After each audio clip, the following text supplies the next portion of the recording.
Hi guys, it's Jordan from P&P Campers. Just going to do your handover video on your Renault. So start under the bonnet. We've got your fuel filter and priming bulb here on the left hand side.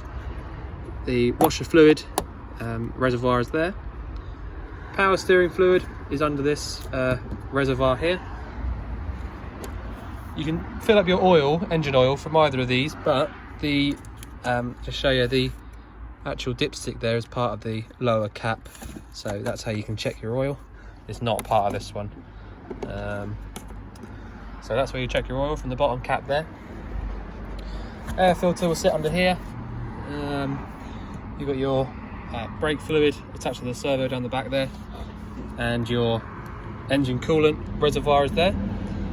It's about the max line because I've just had it running for a little while, so it's hot. When it cools down, it should go between the minimum and the max. You have a full service done on it. So the engine battery itself actually sits under the floor in the cab, under the passenger seat here. So if you go under there, that's where you'll find your engine battery. And your leisure is down here as well, if you can see it through there. You've got a nice Varta leisure battery in there with the original receipt. I'll get into that in a moment, but I'll just make sure we've covered everything under the bonnet, which I'm pretty sure we have. So that's all the bits and pieces under the bonnet. Your diesel filling point is here, which you don't need the key for. You can just take that out like so. And I will just point out to you where your bonnet release is as well, just before I forget. Bonnet release is on the driver's side, just up underneath here, and it's this lever at the top. All right. So whilst we're here as well, just point out to you, this is your fresh water filling point. So you take this cap out, that's where you fill up your fresh water. Just make sure that is in properly there. Not really much to show you on this side, to be honest, because everything's on the other side through the sliding door. But I have put the roof up so you can see that, and I can show you how to fold down the little sort of bed up the top. All right, so if we start on the inside here in the sliding door, we've got a this hasn't been tested on the hab check, by the way. I haven't tested it myself. So fire extinguisher there, untested. Your main light switch for so these lights here, the ones up the top there and the one above your head, is this one here with your colour changing. So if I click colour, go through and choose whichever colour you like, and the brightness, you know, all sorts you can do on that. So you make it change through the colours like that, which is really nice. So you can have it exactly how you want it, you know, work out which ones you do and you don't like. And the other light switch is over here, the red light switch there, and that does these lights underneath. All right, so I'll leave them all on for now, just so I can show you a few bits. You've got an inverter down here, which basically means that you can convert 12 volt power from your leisure battery into 240 volt power. However, you know, I wouldn't really advise too much. I mean, you have got a nice big leisure battery, to be fair, but these do drain out your leisure battery's power quite quickly. So only really use that if you need to, rather than using it. If you're going wild camping, then I wouldn't advise using it. Otherwise, you might well end up draining your battery out a little bit. But yeah, it's there if you need it. You've also got this little inverter remote here. So if you click the on button here, that's turned the actual inverter on, and then you can turn it off again like that, rather than having to go down there and you know, turn the buttons on and off. The next dial here to the left, actually I'll just turn these lights off so we can see a bit easier. This is your diesel heating module. So you click the middle button once, it comes up with a few little numbers and tells you the temperature. So 16 degrees right now inside the van. If I hold this button down, it comes up saying on.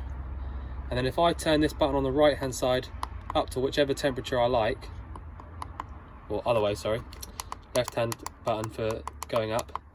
So if I wanted to turn that up to 25, for example, the diesel heating would start to kick in. And as long as you got about 1/4 of a tank of diesel in the tank, in your actual fuel tank, which is where it runs from, then that'll work as it should. And I have written on the hab sheet, but when you start to get this going, they can be a little bit noisy to start off with, and you'll hear a ticking noise like tick, tick, tick, tick, like that underneath. It's totally normal. That noise is just basically the diesel being pumped through to the actual diesel heater, and I've had it all working. It works brilliantly. And so, you know, for example, if you were to leave this on for 20 minutes or so, the inside of the van would be nice and warm. The actual diesel heating comes out from behind here, which is a bit awkward with one hand. Didn't really want to get it all out. But down there, if you see the black, if I move that out a little bit, that bit there, that's where your diesel heating comes from. So that's where your hot air will come out. So you could leave this open all the way out, just to, you know, allow that hot air to come through. But for the most part, you want to leave it locked up like that. So if I show you how to turn that off now, just go back down to a reasonable temperature, say 16 or something like that, and then just hold this button down till it says off, and then it will turn itself off. That's it. So as long as you've had the off symbol come up, then that'll be turning itself off. But that's it. That's all there is to that. Now the fridge is even more simple than that. You've got a freezer compartment up the top and a normal fridge compartment down below, and obviously the shelves in the door. All you need to do to get it to turn on is turn that dial away from the off sign. So if I turn it off now, turn it all the way back round to the left and all the way up like that till you hear the click, and that's it. That's off. So if you want it on, turn it on. Simple as that. And that will work when your engine's running as well. Something I have to check on the hab checks. So, you know, if you want to switch that on when you get to where you're going, wherever that might be, your fridge and everything inside the fridge would be nice and cold.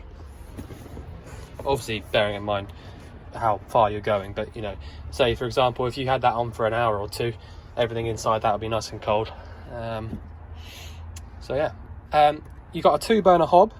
So quite obviously, the left-hand knob does the left-hand burner, the right-hand one does the right-hand burner. You've got a Piezo Ignitor, so these little white bits on the side are your igniters, and the little metal piece at the back, they're your thermocouples. So once these are lit, the thermocouple would recognise that there's heat there, and so for example, if you had one of these lit, either of them, both of them, whichever, and you had the window open or something like that, and somehow the flames got blown out, the thermocouple will then realise that there's no hot air or hot gas coming through, and it will shut all the gas off. Okay, so basically what I'm saying is you can't fill the van up with unburned gas, not much anyway. All right, so it will stop itself before you can do any real damage, and I have obviously checked those and they work as they should. Pop that back in. So they work like any other hob. You literally push in and round till you get the gas symbol like that, and then press this igniter.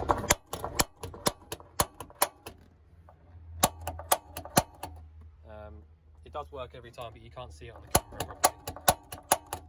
Strange how that works, but yeah, so that's how that works. Piezo ignition, push and turn around for either of those. Your water pump, I showed you whether you put your fresh water in down there, and the waste just comes out straight underneath the van, but simple as that. As long as you've got a little bit of water in there, then your pump will turn itself on automatically. It's got a little micro switch inside the tap there, so there's no like real pressure behind it or anything like that. So it just works as and when you pull the lever, which is nice. So I'll pop them down now. That's all you need to do for that. And then if I show you, probably the most important part to show you really is the gas. I will just point out to you as well, you got a little fuse box, well, you know, a few fuses up there with little symbols telling you which one's for which. So really nicely laid out there, so you can see exactly what's what. If any of these things stop working, then obviously let us know. But if you did want to, you can come in here and have a little look at these fuses and determine for yourself what the issue might be. So the gas, it's already been sort of pressurized and made sure there's no leaks or anything like that. I did it on the hab check the other week, and it's all good. But all you need to do to switch it on is turn it anti-clockwise, so round to the left, like so. And if you make sure that you go all the way on until you can't go any further, like that, when you come back to this bottle to turn it off, it'll only go one way, so you can't get confused. All right, but it's clockwise round to the right for off, like so. And that's it. So if I turn it all the way off now, so that's ready for driving. And then all you need to do to actually get this to go back on, it's a bit fiddly with one hand, but you basically need to make sure that it's lifted up over the bottom there. There's a little rubber seal, and then you basically just turn these handles to whichever way they need to go. So like that. That's it, totally locked up and gas tight. And now I'll just pop that cover back on up there. Okay, so that's all there is there. You've got this little gas tap here, so that's an isolator for your hob. So if you were worried about, you know, if you thought there was some gas leaking from the hob, you can isolate it like that, and that won't let any gas go through. And that, if I'm honest, is the only thing on this entire van that works via the gas. So if you want to isolate everything totally, then obviously turn your bottle off, but you can do it there as well. Right, you've got a 240 volt microwave here. Obviously that will only work when you've got a hookup cable plugged in, or I think if you have the inverter on as well, that works as well. But like I said, you know, you don't really want to do that very often because you'll end up draining the battery out. So plug your hookup cable into it, and obviously we fitted a charger to it as well. So I will point that out to you in a moment, but pop your hookup in so that you've got your charger on, and charging up your battery, and then you can do whatever. You don't have to worry about anything being drained out. But it's pretty simple. It's just literally a case of turning it on the right hand side, turning it off on the left, and you can choose your power and things like that. And it just opens up by pulling. So nice, brand new, not being used. The bed is really simple. You need to lift up this first leg here, like that, whilst you're sort of pulling it out. But it's so easy. I'll just point out to you how to do it. So around the back, I'll open those doors right up. So first off, you've got your standalone table, oh not standalone, sorry. You've got two little sort of feet here, if you like, and you've got to make sure that these aren't down like that. You've got to make sure they're up, and then they will hook on to, just show you before I forget, they'll hook onto that little ridge there. All right, and then the leg will sit down, and it'll allow you to sit sort of at the table on your seats there. Yeah, so those two bits just go into that little ridge, the metal point on there, and it's got a nice sort of resin design on it as well. So very cool. You've got a smoke and carbon monoxide alarm up there. So if I just point out to you in here what Dave fitted the other day. So we've got a C-Tech battery charger, and he's left the user manual in here so you can have a look through it if you like.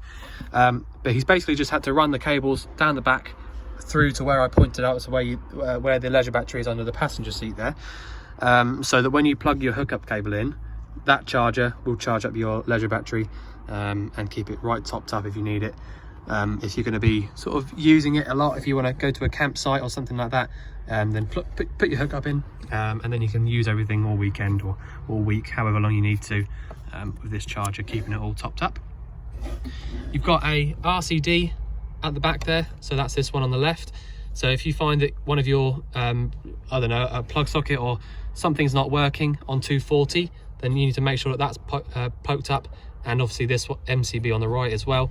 Make sure they're all in the up position like they are, and this plug here has to be plugged in because that's the plug for your charger. So all nice and neat up there. You can close that back over. We haven't tested this hookup cable, but we have left it in here because it was in here when we got the van. So, you know, not been tested, but I'm sure it's probably fine. So, one second, hold on a minute. No, told you a lie there. I thought that was a hookup cable. This is how you plug your van in on a hookup. So if you've got your, you know, you're at campsite or wherever at home, if you pull this out as far as you need to get it to poke out the bottom of the van there, and then you can plug your hookup into that point there. So you need a little extender, which I'm sure we've got around somewhere, but basically you just need to plug your hookup into that, and that's it. Bob's your uncle. So it means that you can really extend it right out if you need to. But yeah, sorry, I thought that was a hookup cable in there, but I forgot that's actually what plugs into your hookup points up there. So this is where you need to plug your hookup in, out the bottom of the van. Hookup plugs into that.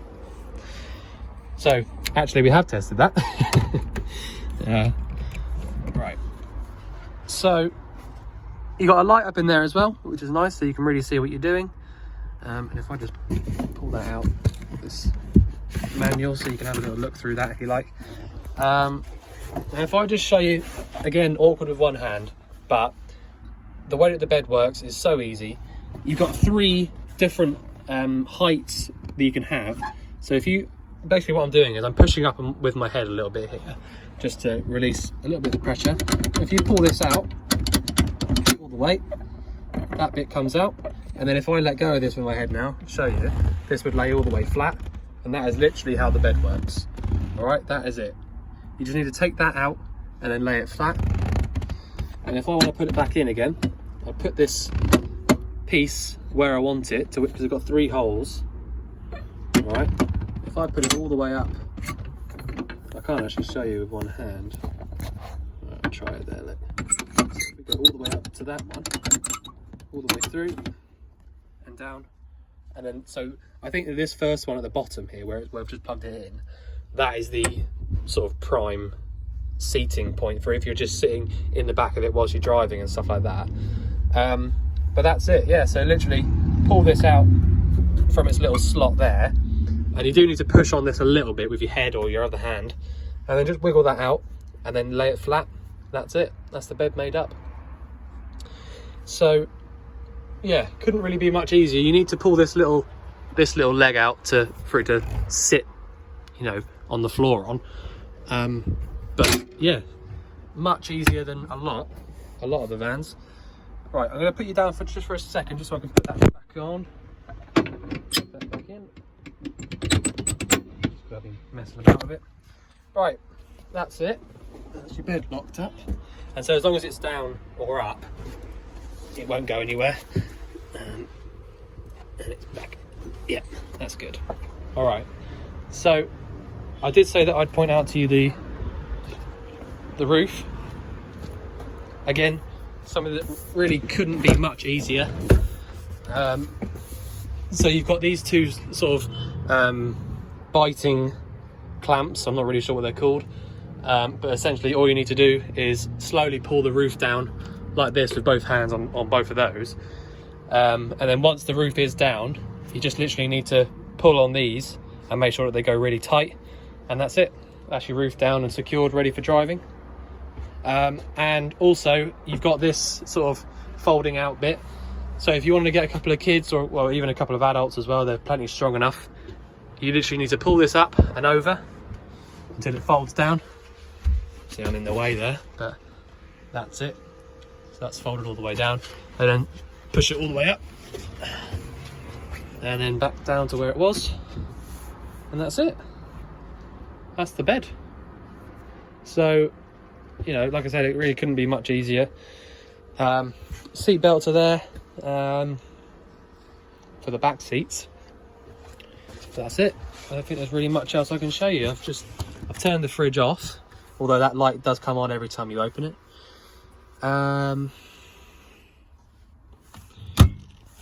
You've got sort of like a drinks rack there. But yeah, I think that's about all I can show you, if I'm honest. I mean, you've got a 6-speed manual gearbox with air conditioning. So the aircon button is just there in the middle, AC, and that'll only work if you've got the center sort of fan dial up above 0. But yeah, not really much else to it. It's a really nice van. I can't get over the you know, the sort of quality of it, how well it's been done. So yeah. So if you think I've missed anything out, or you want anything covering, then obviously let us know. But we look forward to seeing you soon to collect your van. Thanks very much.